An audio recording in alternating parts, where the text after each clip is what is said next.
大家好，我哋一齊嚟解讀小一勇闖社區。喺 LBD 常識課程中，每一個主題都係包含咗5個階段嘅脈絡化學習。呢5個階段分別係核心問題、小任務、大任務、展示與分享同埋總結評價。核心問題讓學生由問題開始，對主題產生想像同埋好奇。老師而家睇一下勇闖社區嘅設計理念，找尋一下呢一個主題嘅核心問題係乜嘢？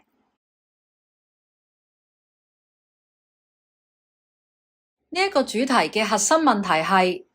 我們如何在社區為學校完成任務？呢個問題讓學生對自己學校所處嘅社區產生想像同埋好奇，希望佢哋完成呢一個主題之後，感恩社區中有唔同嘅設施同埋服務我們的人，讓我哋嘅生活更加舒適，並明白自己係社區嘅一份子，懂得尊重別人嘅需要，愛護社區中嘅人和物。因此，我哋可以睇到核心問題之中包含咗學生愛護社區嘅態度，喺社區中完成任務需要嘅協作同埋解難能力，仲有關於社區嘅知識。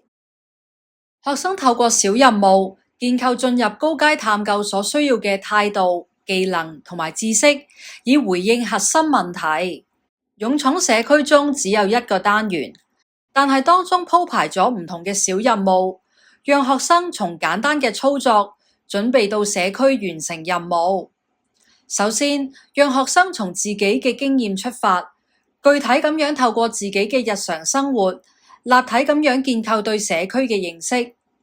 然後開始建立學生喺社區自主活動嘅能力，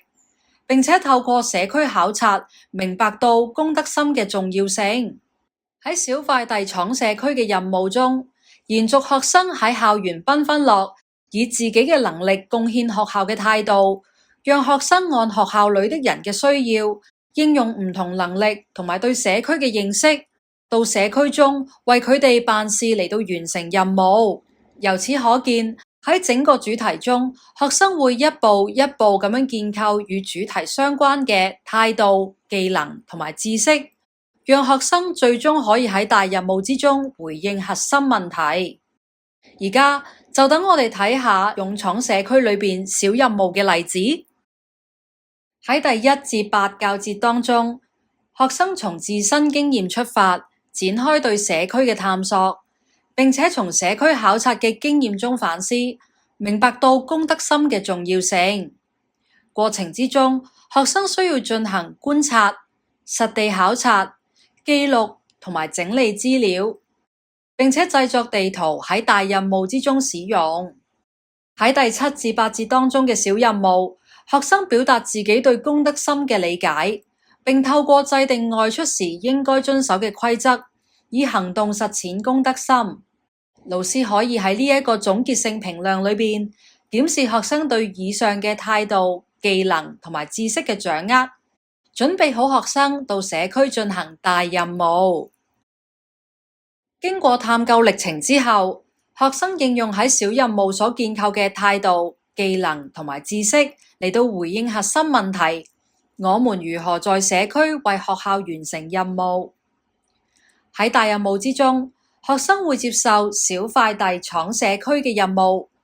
彼此協作，走進社區為學校辦事，例如係購物、寄信、還書等等。過程之中，發揮公德心同埋愛護社區嘅態度。大任務讓學生透過實際行動嚟到表達自己對社區嘅感恩之心，又喺行動中展現自己嘅公德心，並且應用溝通、協作、解難同埋導航嘅能力，同有關社區嘅知識嚟到完成大任務，回應核心問題。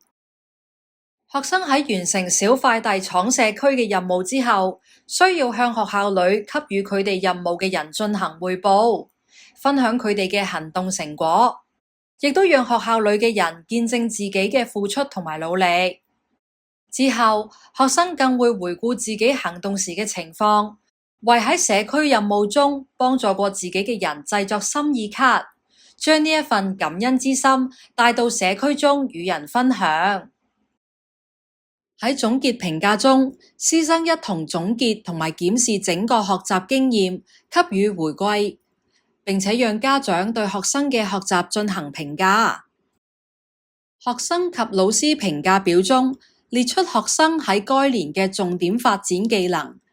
透過每一個主題後嘅總結評價，學生同埋老師可以檢視全年間學生喺呢一啲技能上面嘅發展。喺一年級，主要培養學生自我閱納同埋與人溝通嘅基礎能力，奠定學生肯定自己、積極嘗試，繼而能夠與別人協作嘅基礎。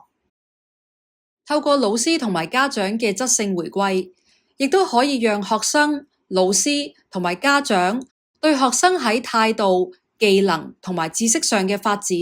有更加整體嘅觀察同埋描述，並且欣賞同埋鼓勵學生喺學習中付出嘅努力。